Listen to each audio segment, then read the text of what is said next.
I am a board certified counselor. I'm actually licensed in 3 different states in the US. I have a practice that I actually see my clients are actually employees of large companies like Facebook, Google, Zoom, Red Bull, you name it. And so my day job is helping the employees of those companies to be able to work through their mental health. I treat people with anxiety, stress, depression, overwhelm, bipolar, you name it. I've been a licensed therapist for since 2007, so a very long time. And I used to Periscope. I was on Periscope for a while, and that was very, very successful. Have no idea about apps or haps.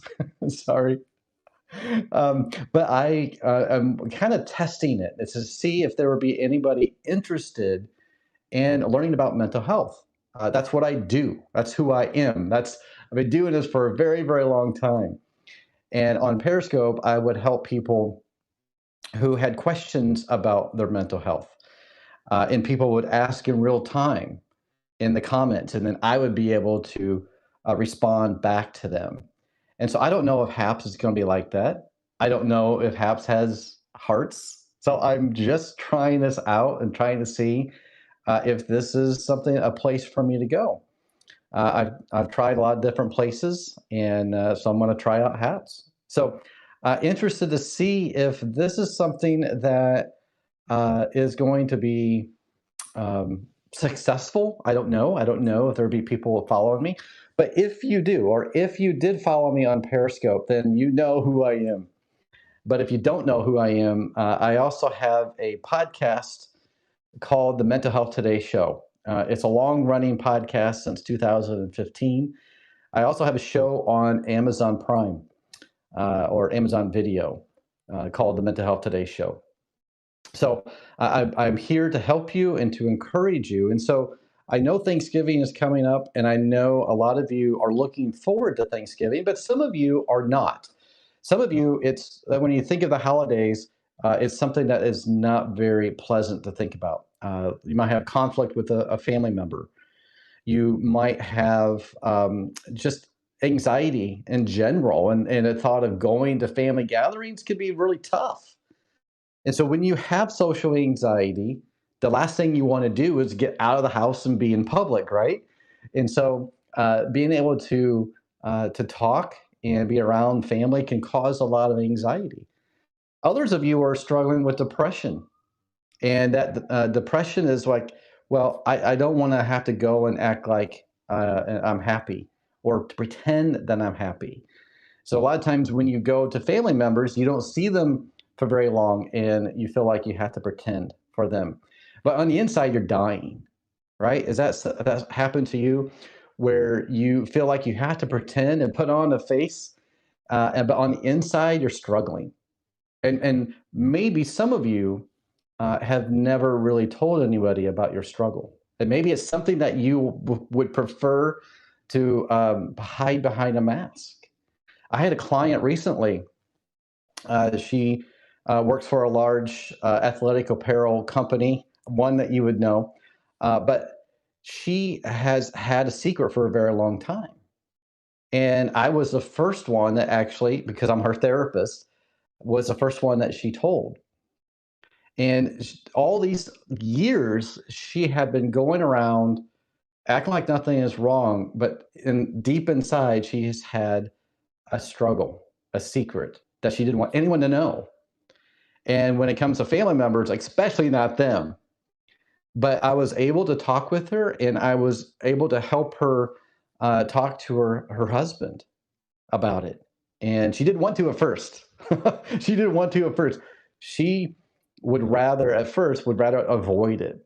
And avoidance is something that when you're struggling with any type of mental health issue, avoidance tends to be the thing that is easy to do, right?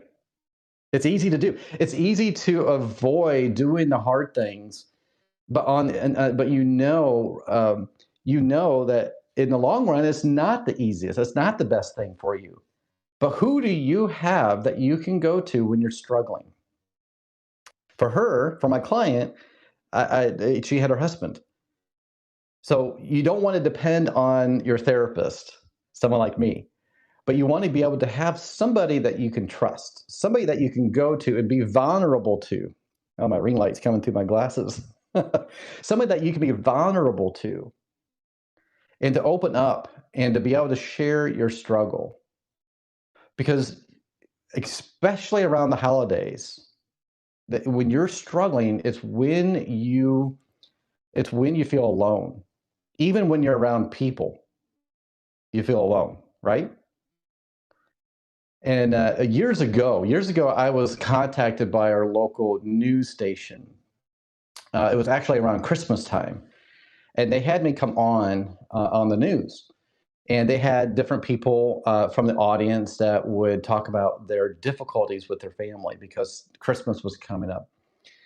And it's something that a lot of people struggle with, um, is when around the holidays and around, um, kind of having to pretend that everything's okay when they're not.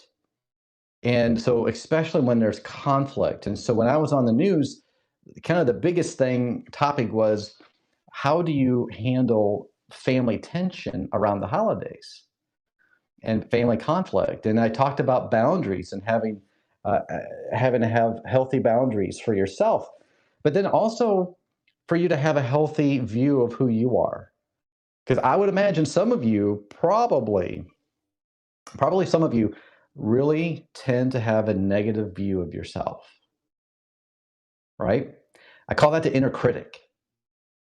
And that inner critic tends to be loud in your mind, right? You know what I'm talking about. You're a failure. You're dumb. You're ugly. You're a loser. No one likes you. No one wants to be around you. That's the inner critic. And that's what happens when you start to believe a false belief, that false belief that no one really likes you. No one cares about you because you struggle with mental health. Whether you have anxiety or stress or depression, you might have bipolar, you may have borderline personality disorder, you might have schizophrenia, right? So there's a huge stigma. And you know what I'm talking about. There's a huge stigma. And I think it's gotten better over the years, but there is a huge stigma when it comes to having and admitting that you have a mental illness. Now, I don't know if you pay attention in the news, but there are lots and lots of celebrities that talk about and are open about their mental health. And that's really one of the best things that you can do when you're struggling, other than going to a therapist. If you really have a struggle with a mental illness and you can't get through it on your own, find a therapist. And then when you find a therapist, find another person that you can talk to and share. Because it takes all of us, it takes every one of us to be able to break that stigma of mental illness. And mental health should be much bigger than it is, as far as like talking about it and being open about it. Because what I always tell people, when you struggle with whatever it is, any type of mental health issue, when you struggle with that, it's important to not allow that to define who you are. So if you have a diagnosis of anxiety, maybe a major depressive disorder, maybe you have borderline personality disorder, maybe you have bipolar disorder, maybe you're on medication. I want to encourage you, do not look at that as a designation. It doesn't define who you are. It's a classification. And there's a big distinction there. So you might have a diagnosis. That's just for people like us as therapists to be able to know how to treat you, how to guide you on that. This may be true, but sometimes people don't want to talk about it. You're exactly right, Caitlin. That's right. And they don't want to talk about it because it's the fear of what other people might think of them. So if you have this inner critic already, and you are starting to believe that you are a failure, there's something wrong with you, that you're broken. And when you believe that, then you think and believe that other people think it too. But I'm telling you, if you can find just one person that you can trust, and to be able to say, you know what, I don't have it all together. I'm struggling, especially right now when Thanksgiving is right next, what is it, 2 days from now.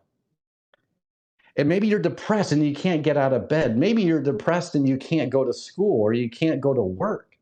A lot of my clients, actually, they can't go to work. They're on family medical leave because they can't go to work. They can't function. And they give into this negative self-talk that there is something wrong with them. And I know it's so difficult, isn't it? It's so difficult to think about sharing something very vulnerable. I see clients, I am booked every week with clients, and they have a hard time coming to me, and that's what I do. That's my job as a therapist. And when somebody has a hard time coming to me and admitting what they're struggling with to me, then it's even harder to tell someone that they know. But I'm telling you, that barrier, that wall that's there, if you can lean into that fear and talk to someone and share with somebody how you're feeling, then that is going to not only help you realize that you're not crazy after all, but that there's other people that will accept you for who you are. It doesn't matter what you struggle with. So separate, please try this. Separate your struggle with who you are as a person. Because your purpose is not about, and you're not about the anxiety, you're not about the depression, right? You are a unique individual. You're a human being that happens to struggle with a mental health issue. But when you start to believe that there is something wrong with you, when you start to act like you're broken, and you allow your negative thoughts and your negative feelings to influence your behavior. And I know how difficult it is to live each day when you're struggling. I meet with people every day. And not just, I mean, these are people who have very high profile jobs. And we're talking I have my clients are they're Facebook employees, they're Google employees, they're Nike employees, they're Zoom employees. These are people who have really high level jobs, but they struggle. And you know what? People who have high level jobs and they're CEOs of companies and maybe they're really wealthy, they struggle too. Because mental health doesn't affect just anybody, or it affects everybody, right? It doesn't matter how wealthy you are, it doesn't matter how young or old you are. And yet the in our minds, when our minds tend to take over when we're struggling, we give into it. And then we're not very productive in our day. We try to hide behind a mask. Maybe some of you go to work and you pretend that everything's okay, and then you go home and you fall apart. Has that happened?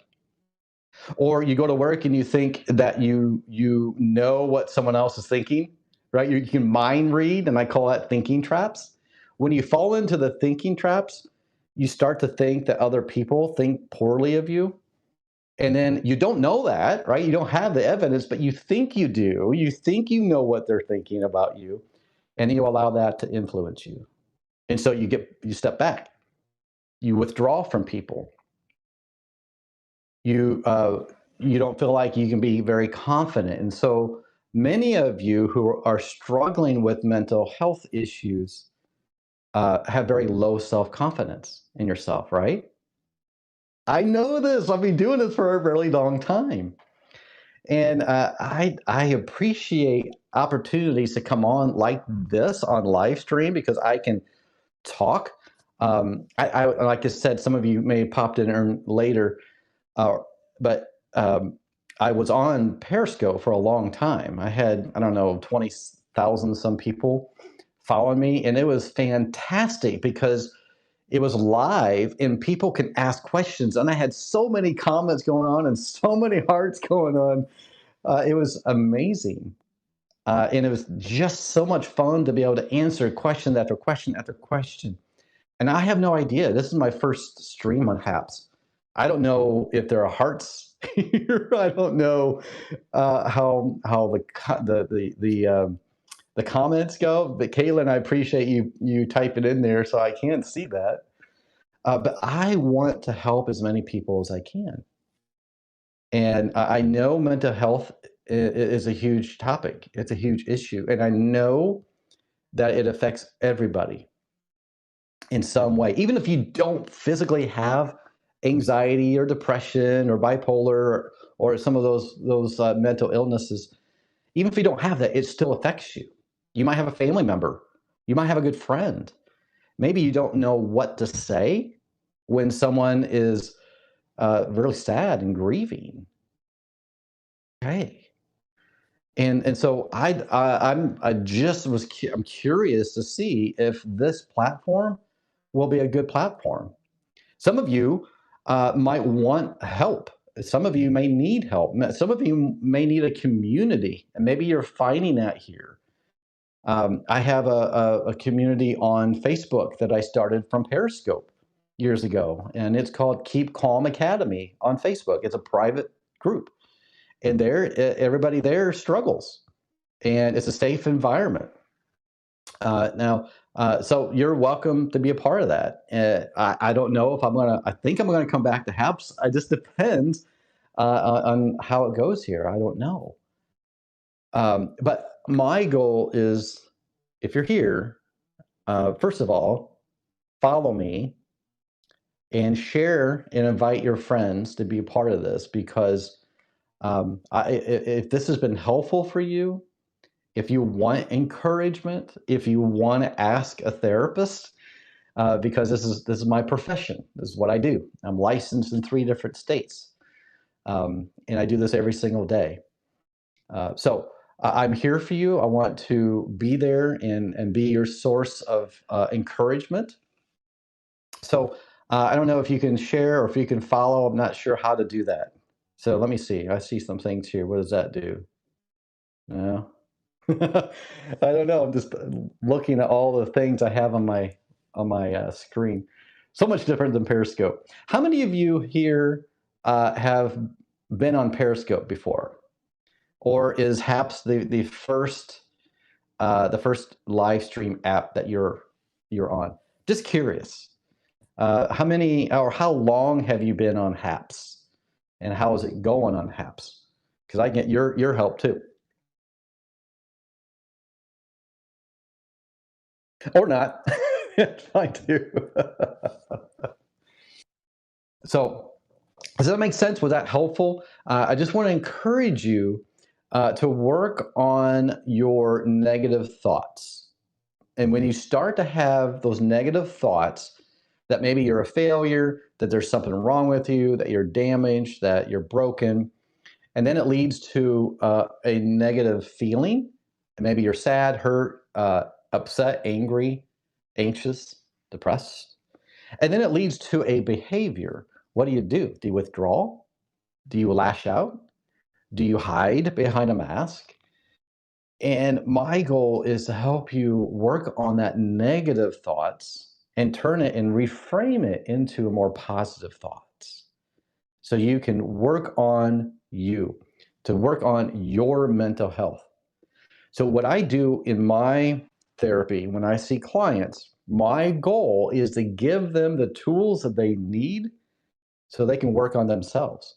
So they don't have to rely on me to be their source of helping them with their mental health. So it takes you to take ownership of you. You need to take ownership of your mental health. And I know it's hard. And I know it seems difficult sometimes. But if you can do little things at a time in a day, and I call them micro wins. If you can do little things in your day, that's productive. Maybe it's just getting out of bed. Maybe it's getting a shower. Maybe it's doing the dishes. Maybe it's going to school or going to work. Those are micro wins. And sometimes you just got to focus on trying to do each little step that you can to be productive. Other times that some of you need to go to a therapist. How many are actually go to a therapist? How many would admit that you go to a therapist, right? And there's just that stigma that going to therapy is bad, but it's not bad at all. It's you taking ownership and trying to get better. So some of you, maybe the first step is to find a therapist. Others of you, maybe if you are going to a therapist, you got to do what the therapist asks you to do to work on it, right? To work on those things every day. It takes a lot of work. It's a lot of energy. Caitlin says, "Yep, me only every day." Yeah, every day. It's hard, isn't it, Caitlin? But it's so important. And so I want to encourage you. And I want to encourage you that if you do struggle with mental health, that you are not alone, for one, that there is help, and that this is, I want to be able to create a community where you feel heard, where you feel accepted. I mean, wouldn't that be nice to be accepted for who you are? Not for what you pretend to be, but for who you are, your weakness, your struggle, everything. And to be able to be accepted that way. Yeah, that would be awesome, wouldn't it? So I hope this was encouraging to you, and I appreciate you being here. If you're not following, please follow me. I don't know how to do that on here. I figured you probably do. I'll probably be back on later to check this out. But let me know. Let me know if this type of content is helpful. If there are specific topics that you want me to talk about, or I can just keep talking. I don't mind. I can do that. But on Periscope, I did a lot of. It's very interactive, and I don't know if Haps allows that here or not. So thank you, and I appreciate all of you. And I hope that you can have a good Thanksgiving, a good holiday if you're in the US. If you're not, have a good week and continue to work on your mental health. And I appreciate you watching and participating. Kaylin, I appreciate your comments. And just reach out to me. You can always listen to me. I have a podcast called The Mental Health Today Show. You're welcome to listen to that. And you're welcome to join. If you're on Facebook, you can join my private community called Keep Calm Academy. All right, guys. Hey, thank you so much. I'm going to let you go, and I appreciate you. Have a good one. Bye bye.